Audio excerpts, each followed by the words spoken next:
Bienvenue à tous mesdames et messieurs à ce premier numéro de votre journal produit hebdomadairement par ActuPlus D143, votre agence de presse œuvrant à Kolwezi dans les Lualaba.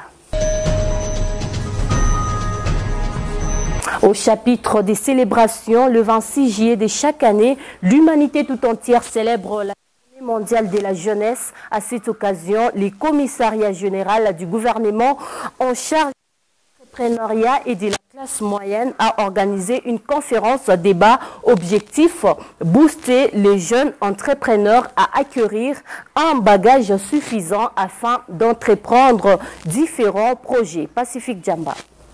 À l'occasion de la Journée mondiale de la jeunesse, célébrée chaque 26 juillet, les commissariats de l'entrepreneuriat des jeunes et de la classe moyenne du Lualaba a organisé ce dimanche 26 juillet 2020 une conférence débat sous le thème « L'entrepreneuriat et le développement ».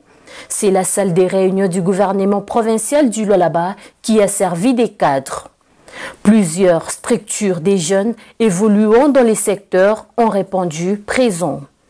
Deux entrepreneurs chevronnés du domaine ont animé cette rencontre. D'abord, Chabani, qui est un consultant évoluant en Belgique. Pour lui, les Lualaba qui s'est engagé dans un profil du développement doit compter sur la jeunesse. Seules les autorités provinciales ne pourraient jamais arriver à atteindre ce développement si, dans cet élan, il n'y a pas l'implication de la jeunesse.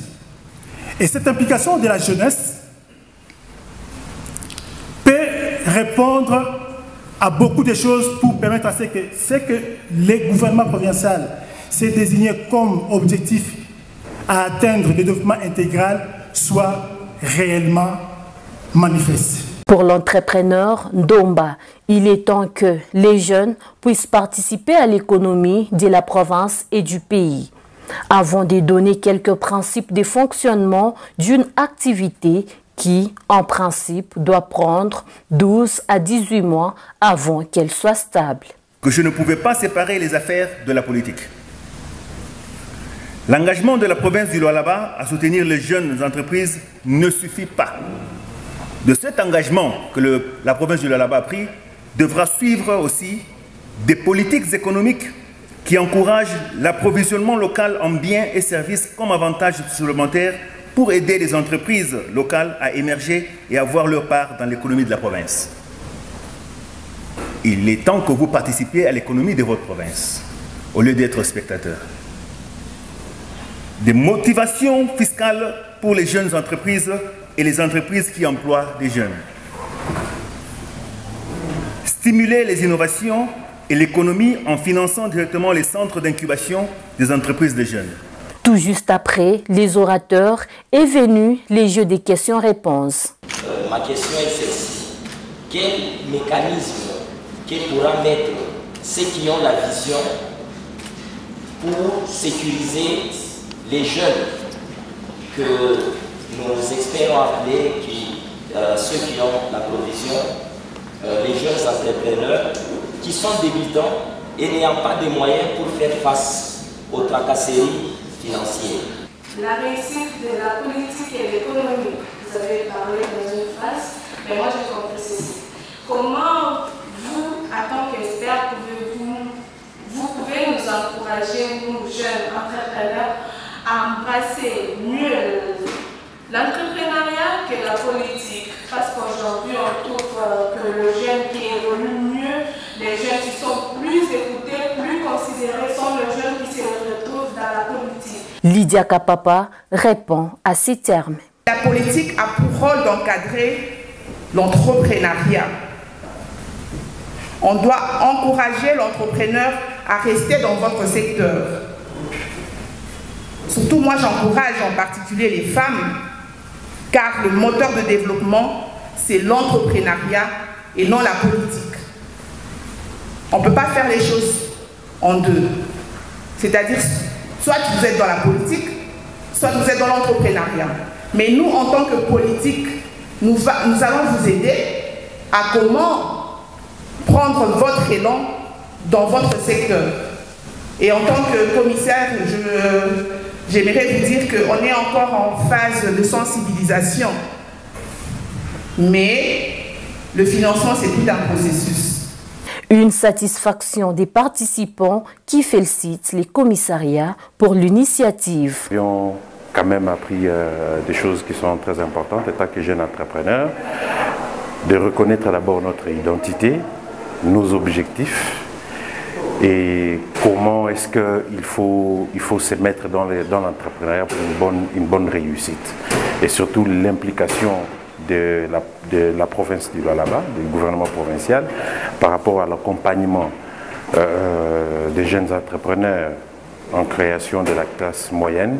C'est tout cela qui nous intéresse, nous, en tant qu'entrepreneurs, parce que tout entrepreneur a besoin des opportunités, notamment accompagnement, formation et autres. La conférence d'aujourd'hui a été d'une grande importance pour nous en tant que jeunes entrepreneurs.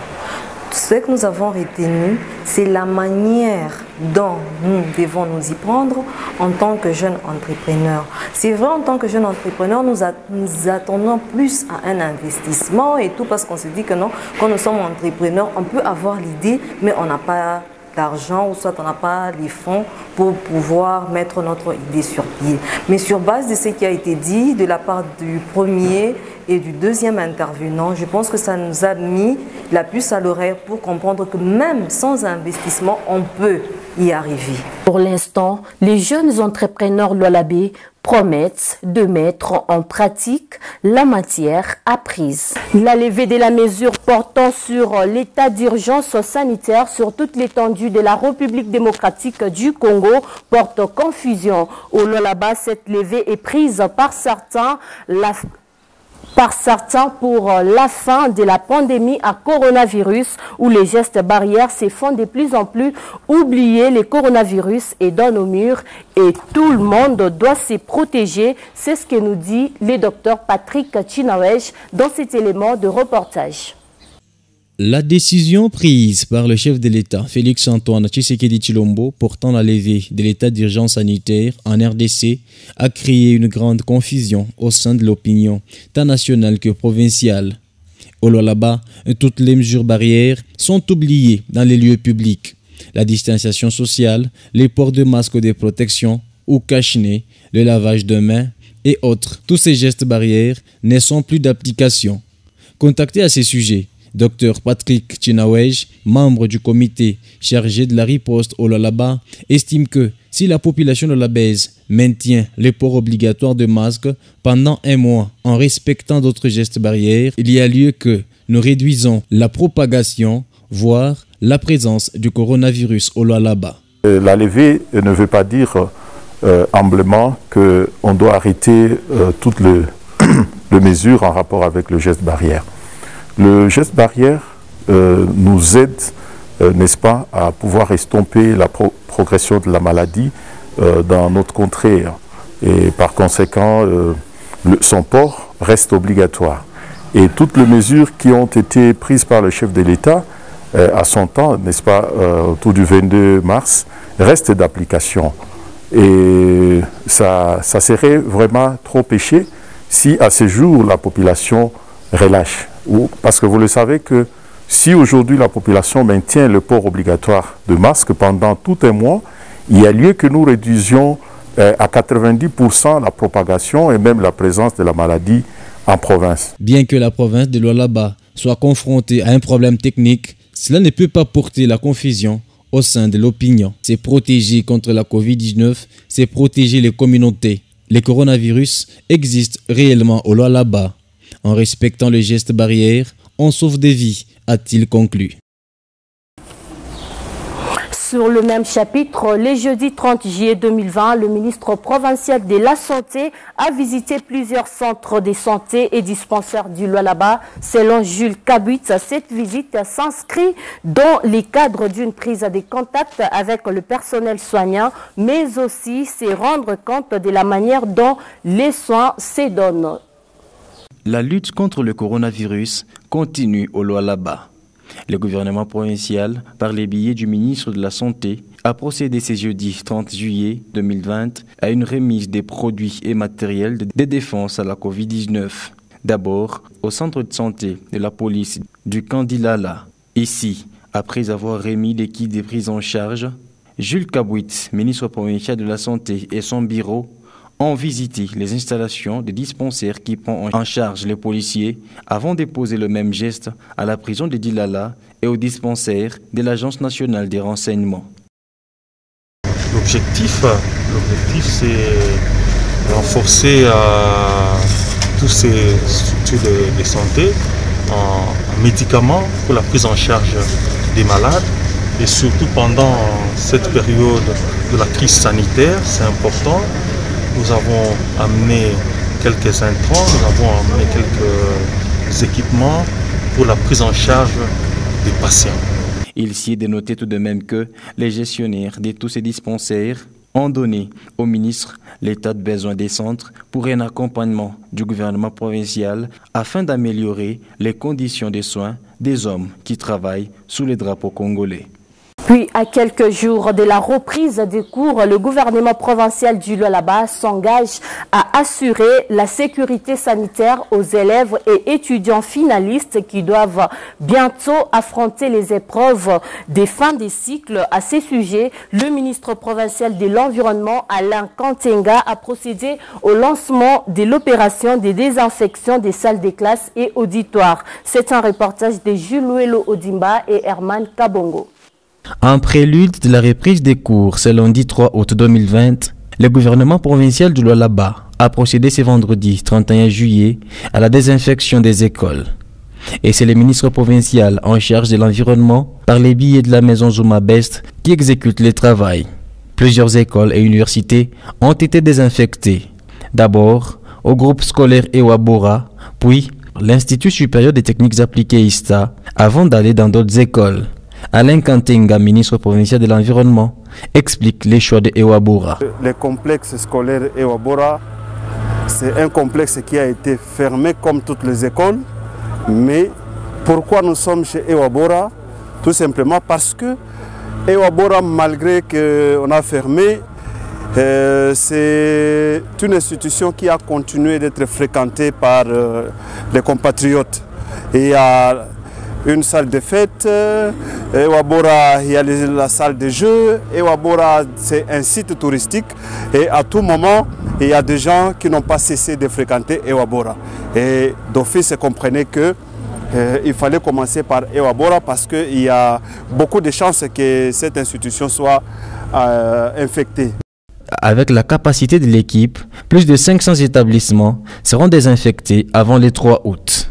Vous venez de constater vous-même que le travail que nous venons de lancer aujourd'hui, nous avons un matériel sophistiqué qui répond vraiment aux exigences. Dans peu de temps, dans 1 heure, nous sommes capables de désinfecter au moins 300.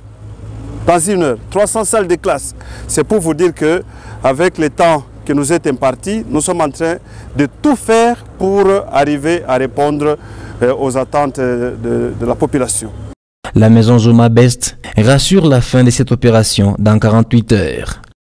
Avec la fondation, oui, nous sommes un peu nombreux. Vous avez vu nos machines, c'est un peu sophistiqué. Je veux dire, ici, c'est dans des secondes qu'on travaille ici. Je pense dans 48 heures, je vous rassure, là-bas, nous allons terminer toutes les écoles et le lundi, nos enfants, nos frères, nos petits frères vont étudier.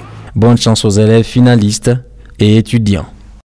Proclamé depuis le 20 mars 2020 et prorogé à maintes reprises, l'état d'urgence sanitaire a finalement été levé 4 mois après. Plusieurs personnes ont été victimes des conséquences néfastes de cette pandémie et ont vu leur situation économique se dégrader du jour au lendemain. Compte tenu de cette situation, les conducteurs des véhicules des transports en commun plaident pour qu'une mesure de grâce leur soit accordée dans les paiements des taxes et dénoncent la tracasserie policière. Suivez. La pandémie du coronavirus a déstabilisé l'économie mondiale. En République démocratique du Congo, l'état d'urgence a été levé afin de permettre aux Congolais de reprendre peu à peu leurs activités économiques. Au Lualaba, les contribuables font recours à la DERLU pour être tolérants à certaines taxes ou, à leur échéance, les cas des taximans qui craignent déjà la période de recouvrement. Rapport à confinement est parce que ma service yote à l'État yote tunaweza kusema ilikuwa mware. Hata mwenyewe gouvernement provincial wakati aranza kurecevoir mataksi ya entreprise, nina wazia muhimu ya ma covid ashikupate mataksi vile nafai. Alors nashuka chauffeur kungamba DERLU tutalomba ile marecouvrement na tufanishiaka. Sasa kwa hii année 2020 ninaona ça à réduire ma taxe pour que na shie mwane ingine itakuya tutauza tena nani matax vile tunauzaka miaka yote. Mimi na yeye nafanya kazi ya kweli, tulikuwa mkonfirma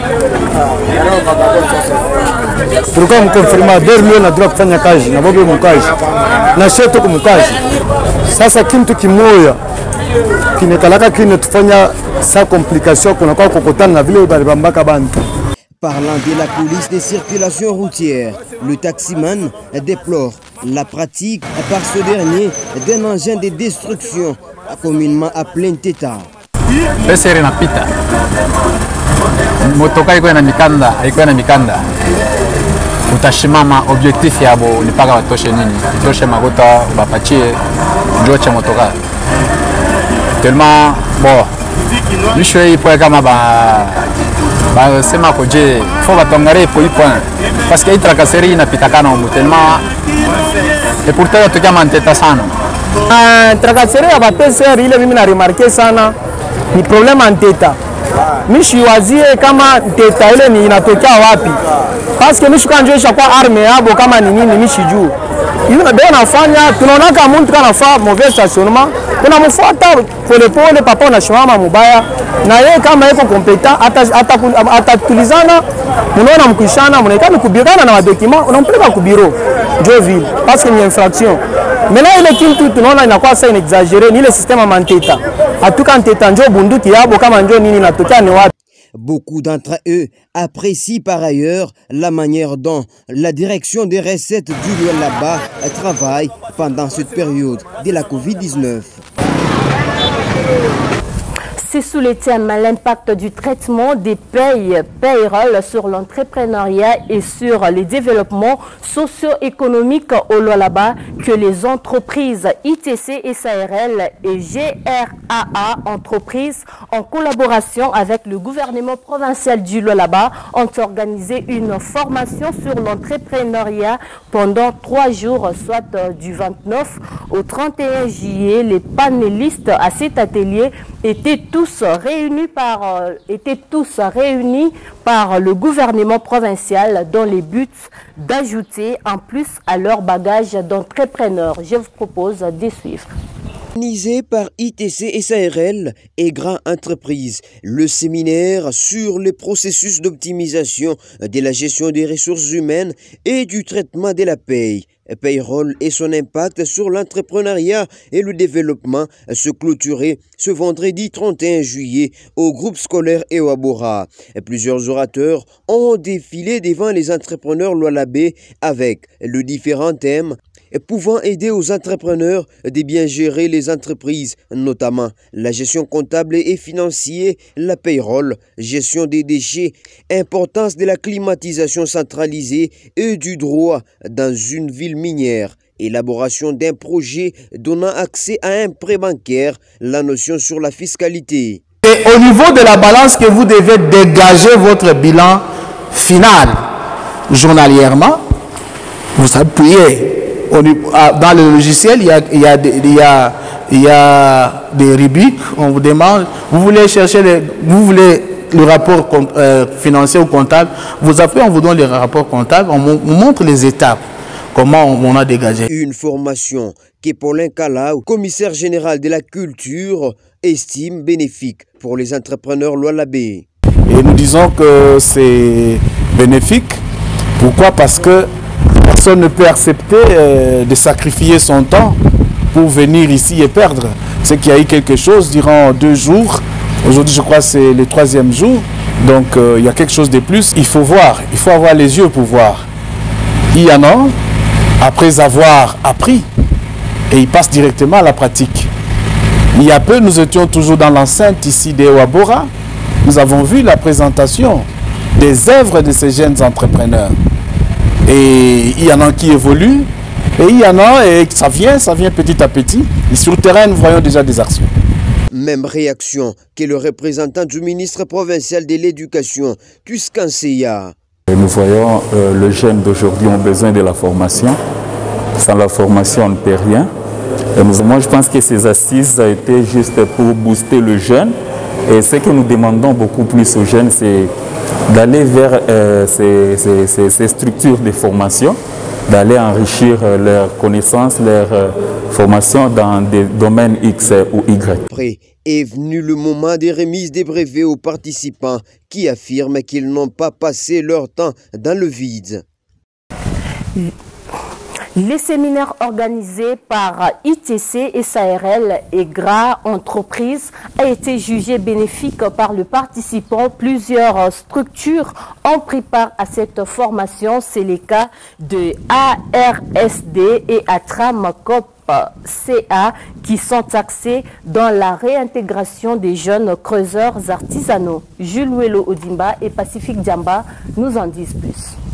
Venus participer au séminaire organisé par ITC SARL et Grand Entreprises, certaines associations ont eu à expliquer leurs fonctionnalités, les cas des ARSD et Alternance pour la transformation de l'artisanat minier qui travaillent dans l'intégration sociale des jeunes travailleurs qu'ils forment dans différents métiers, comme explique Guy Ouya.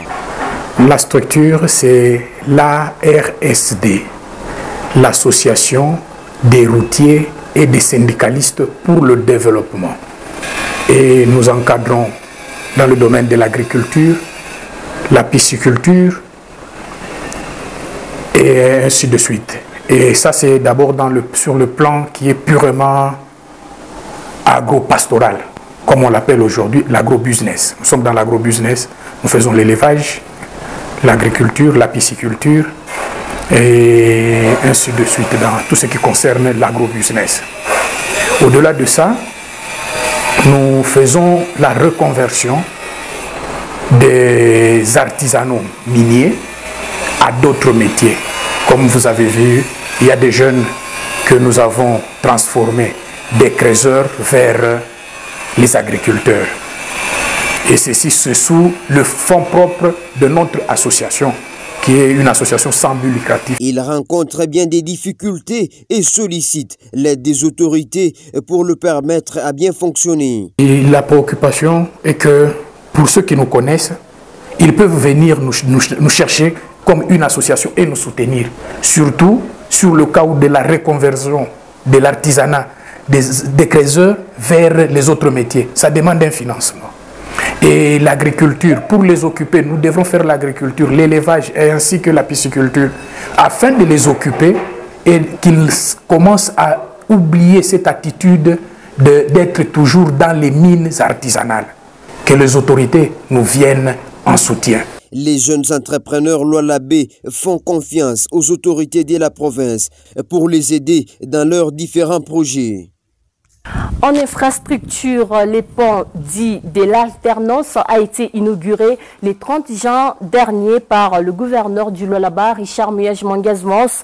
Un mois après son inauguration, de voix s'élèvent pour louer cette réalisation du gouvernement provincial qui a permis de mettre fin aux embouteillages et surtout qu'aucun accident de circulation n'a été enregistré. Pour Eric Mouchoualé, ces bijoux doivent être bien gardés par la population et exhorte cette dernière à avoir la culture de payer les impôts afin de permettre au gouvernement provincial d'avoir ses voies et moyens. Suivez ces reportages de Jules Welo Odimba rendus par Pacifique Djamba.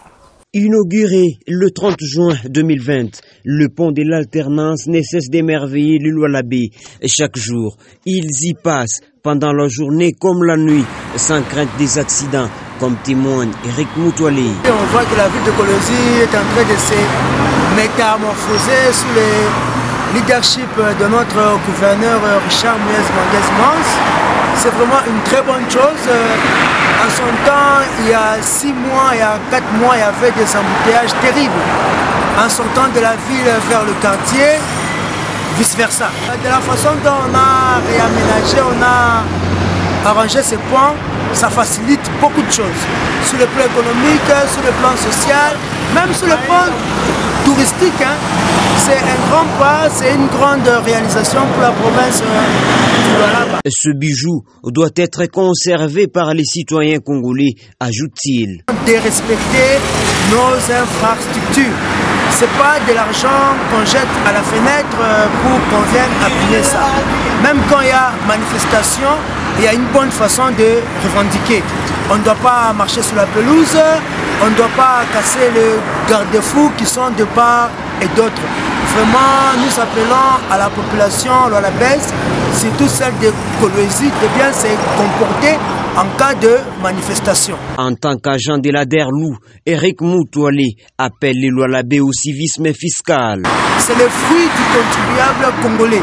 C'est avec les impôts que nous payons et les taxes que le gouvernement va réaliser de grandes œuvres et tout son plan. Alors j'appelle toute la population, que vous soyez citoyen simple, que vous soyez honorable député, soyez fiers d'être citoyen congolais si vous contribuez à la caisse de l'État. Payer l'impôt, c'est constitutionnel. Tout citoyen a le devoir de soutenir le gouvernement en m'acquittant de mes charges fiscales. Et quand la volonté des dirigeants est visible, le devoir du peuple devient évident car la confiance y est déjà installée. Dans la deuxième partie de ces magazines, vous suivrez une interview que le docteur Etienne Longondo avait accordée à notre agence. Etienne Longondo, ministre national de la Santé, va répondre aux questions de Jules Ouello Odimba. D'abord, un extrait. Les ne sont pas abolis. Nous devons continuer avec le geste barrière pour empêcher justement casser le cycle de transmission et permettre aux gens de ne pas être contaminés. Aujourd'hui, il y a l'INB qui est installé au niveau de Lubumbashi. Est-ce que vous pensez que toutes les provinces doivent être bénéficiaires du bureau de l'INB pour faciliter les dépistages ainsi que les résultats, parce que nous avons constaté que plusieurs fois, quand on envoie l'échantillon pour que les résultats arrivent dans les provinces, ça prenait du temps. Est-ce que vous pensez comment installer le bureau de l'INP dans toutes les provinces de la RDC? Oui, c'est dans le cadre de renforcement du système de santé. Nous avons un projet, notamment avec la Banque mondiale. Nous allons commencer peut-être avec 11 provinces où nous allons installer les laboratoires qui seront pratiquement les laboratoires satellites de l'INRB, et nous pensons que ça va nous faciliter les choses, et surtout dans le coin où nous avons souvent des épidémies, n'est-ce pas, notamment dans la province de Grand Équateur, de Grand Bandundu, et puis aussi dans d'autres provinces. Donc nous allons placer des points de surveillance dans cette province, notamment les laboratoires, et qui vont permettre à ce que, à la moindre apparition d'une maladie qu'on ne comprend pas, que les prélèvements sont envoyés là-bas pour le diagnostic. Avant de finir, nous vous laissons suivre les comptes rendus du Conseil de sécurité présidé par Excellence Monsieur le gouverneur du Lualaba, Richard Muyes-Manguez-Mans, le vendredi 31 juillet 2020. Ces comptes rendus est lu ici par l'Excellence Deoda Kapenda, ministre provincial de l'Intérieur et Sécurité. Chers compatriotes, le Conseil de sécurité de ce jour, présidé par son Excellence Monsieur le gouverneur de province, a porté sur 2 points, à savoir l'évaluation des enquêtes sur les événements du 18 au 19 juillet 2020 au quartier latin et la lutte contre la pandémie à coronavirus. Concernant le premier point, l'évaluation des enquêtes sur les événements du 18 au 19 juillet 2020 au quartier latin. À ce jour, plusieurs bandits qui ont opéré cette nuit-là sont déjà aux arrêts. Toutefois, la traque continue pour mettre la main sur le chef des bandes, le nommé Kabengele alias Kabins, et quelques-uns de ses disciples encore en cavale. Le Conseil de sécurité a été autorisé par son Excellence Monsieur le Gouverneur à publier la photo de chaque criminel sur toutes les chaînes de la télévision que nous avons au Lualaba et au Haut-Katanga pour faciliter cette opération. Une prime sera réservée à tout celui qui nous aidera à mettre la main sur cette bande de criminels. Concernant la lutte contre la pandémie à Covid-19, on a constaté un relâchement presque généralisé dans le respect des gestes barrières, notamment le port des masques. L'autorité rappelle que le port des masques est obligatoire et surtout dans les lieux publics. Les attroupements, surtout dans les lieux funéraires, comme les morgues et cimetières, sont interdits. La police a été instruite de sanctionner tout contrevenant. Je vous remercie. Voilà ce qui met un point final à ce journal produit et réalisé par ActuPlus D143 au Lualaba, journal que vous suivrez sur les réseaux sociaux et sur nos chaînes partenaires.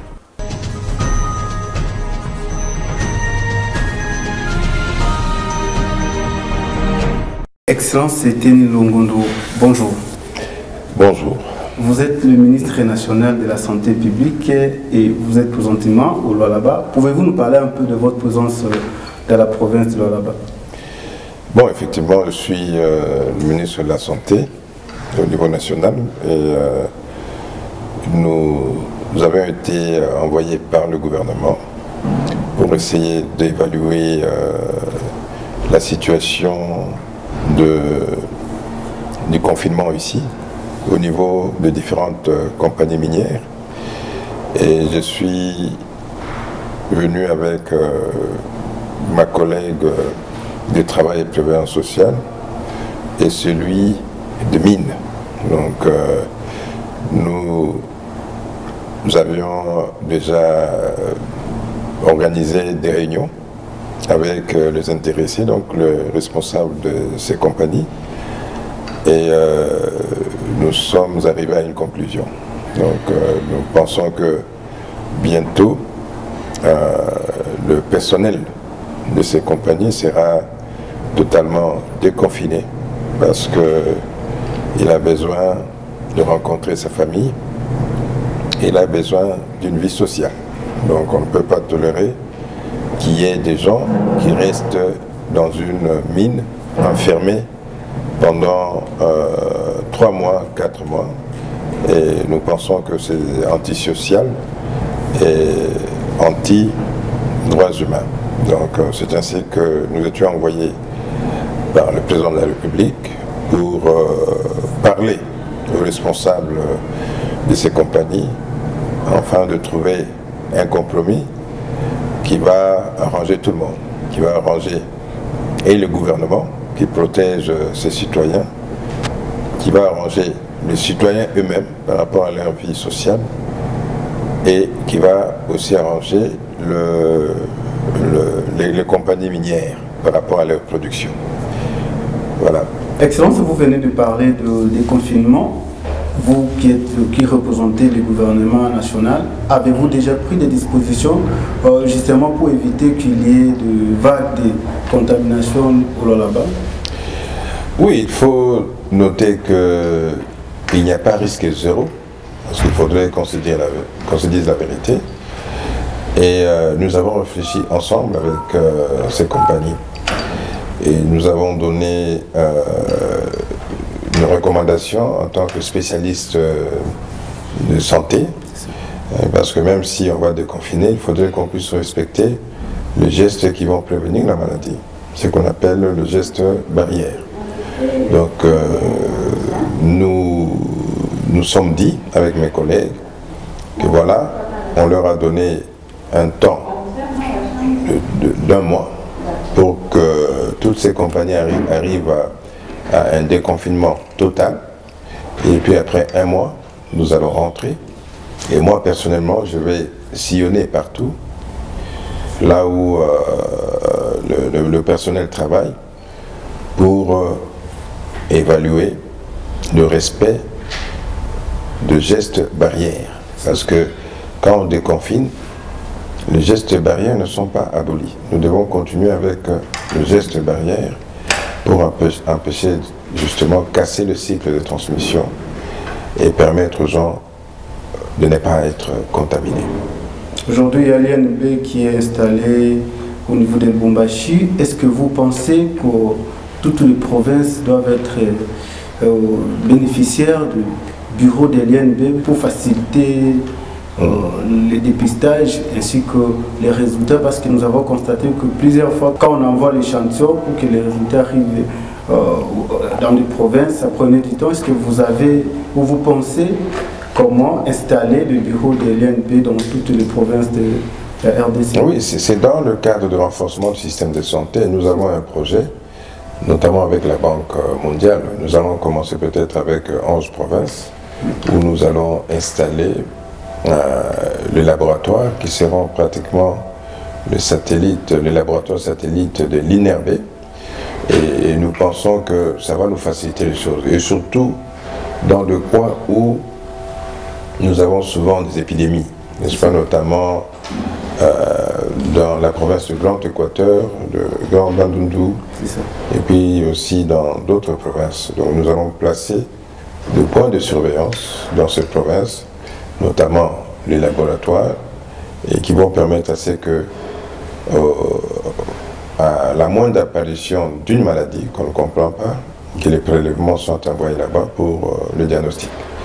Donc, nous allons installer ces laboratoires partout. Et je sais qu'ici, dans la province de Lualaba, vous avez déjà un laboratoire qui peut diagnostiquer la Covid-19. Et j'en suis fier. D'ailleurs, je venais de visiter ces laboratoires ce matin. Et je crois que c'est une capacité qu'on doit répliquer dans beaucoup de provinces, pour que ces provinces-là soient autonomes du point de vue diagnostic et que les patients ne puissent plus attendre une semaine, 2 semaines pour avoir un résultat. À ce jour, quelle est la perception générale de la Covid-19 au niveau national sur toute l'étendue de la RDC? Pouvez-vous nous donner une idée? Bon, l'idée, je crois que, au fait, par rapport au cas, nous avons presque chaque jour, nous avons une moyenne de plus ou moins 100 à 110 cas, une moyenne. Et c'est depuis plusieurs jours que ça ne change pas. Et est-ce que c'est déjà le plateau avant d'atteindre la descente de la courbe? Ça, il faudrait que les statistiques nous le disent. Mais pour le moment, nous sommes déjà à plus de 7000 cas.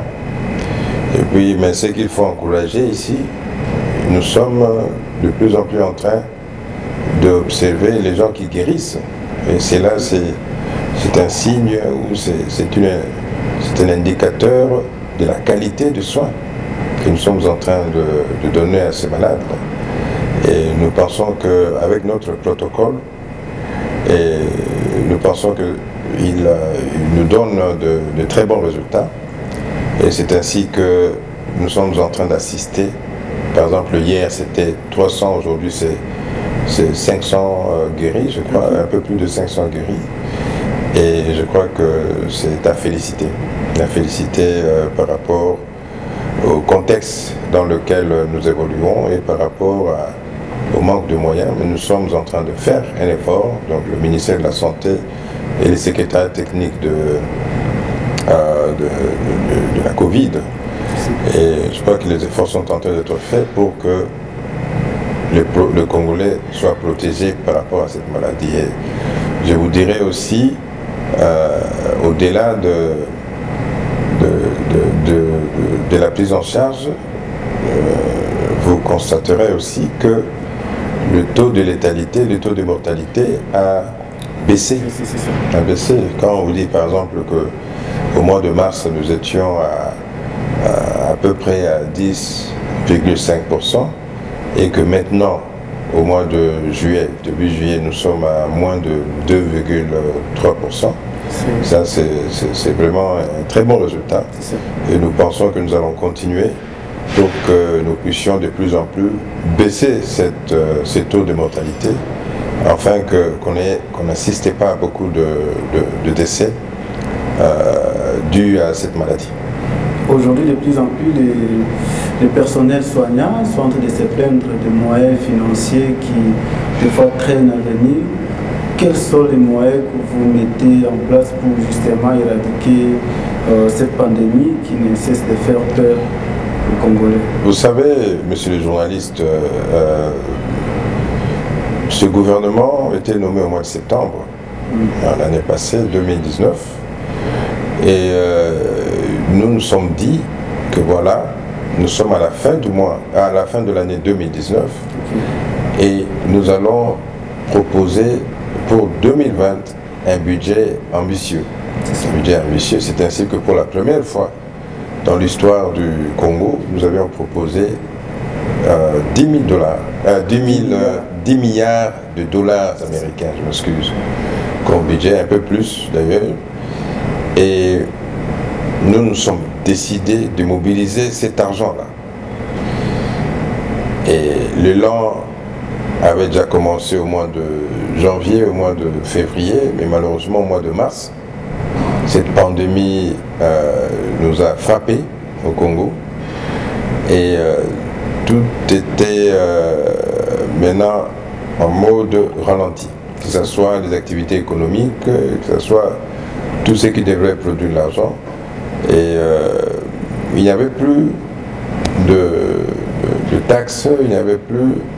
Et le président, comme vous avez observé, il avait pris un certain nombre de mesures, notamment la fermeture de frontières pour protéger les Congolais, bien sûr. En tout cas, toutes ces mesures-là de protection qui sont d'ailleurs nécessaires, et avec les confinements, les sociétés ont fermé, ainsi de suite. Et c'est ce qui a fait que nous ne sommes plus en mesure de mobiliser ce budget-là. Et c'est ce qui a fait aussi que, au début, nous n'avions pas assez de moyens pour payer le personnel, pour financer les activités. Et c'est ce qui a causé un peu de problèmes au début. Mais maintenant, nous avons quand même un peu de moyens. Et d'ailleurs, le résultat est là. Vous êtes en train d'assister à l'amélioration de la prise en charge et aussi à la diminution de taux de mortalité. Donc, nous pouvons financer actuellement et nous pouvons aussi payer les agents qui travaillent dans le cadre de cette pandémie. Alors, Excellence, pour finir, peut-être l'avant-dernière question, vous êtes de passage au Lualaba. Qu'est-ce que vous pouvez rassurer à tous les Congolais vivant ici au Lualaba? Nous constatons que le nombre de cas augmente. On a commencé d'aider 3 aujourd'hui, nous sommes à peu près 20. Vous avez déjà 20 cas déjà. Qu'est-ce que vous pouvez les rassurer justement? Je peux dire aux frères et sœurs de Lualaba que le président de la République est avec eux, le gouvernement congolais est avec eux. C'est pourquoi d'ailleurs ils nous ont délégués ici, ils nous ont envoyés ici pour essayer d'évaluer la situation afin que la population de Lualaba soit protégée. Alors, ce que je peux dire également, que la population de Lualaba puisse vivre dans le calme, qu'elle sache que cette maladie existe, qu'elle sache qu'on peut la prévenir, et cette prévention ne peut se faire qu'en respectant les gestes barrières, n'est-ce pas? Avec le gouverneur, avec le ministre de la Santé provinciale et avec le chef de division, crois qu'avec d'autres partenaires, il y a une sensibilisation dans le sens d'éduquer la population par rapport à la pratique de gestes barrières. Donc il faudrait que toute la population de la province de Lualaba puisse combattre, n'est-ce pas, cette pandémie en respectant les gestes barrières. Il ne faudrait pas qu'on entende qu'on soit contaminé, ou il ne faudrait pas qu'on entende qu'un membre de sa famille soit contaminé ou décède suite à cette maladie, pour qu'on puisse s'assurer que la maladie existe. Et je dis à la population de Lualaba, la maladie existe bel et bien. Elle est déjà dans nos murs. Ici, heureusement que parmi les cas confirmés, nous n'avons pas encore de décès, mais il y a deux décès, déjà 3 décès au jour d'aujourd'hui, qui sont suspectés comme décès dus à un coronavirus. Donc, alors il faudrait travailler avec le gouverneur de la province, avec le cadre du secteur de santé, pour que nous puissions ensemble éradiquer cette maladie, pas seulement dans la province de Lualaba, mais dans toutes les provinces de la République. Donc voilà donc mon appel vis-à-vis de la population de Lualaba. Excellence, je rappelle que vous êtes ministre national de la Santé. Merci. Merci beaucoup, monsieur le journaliste.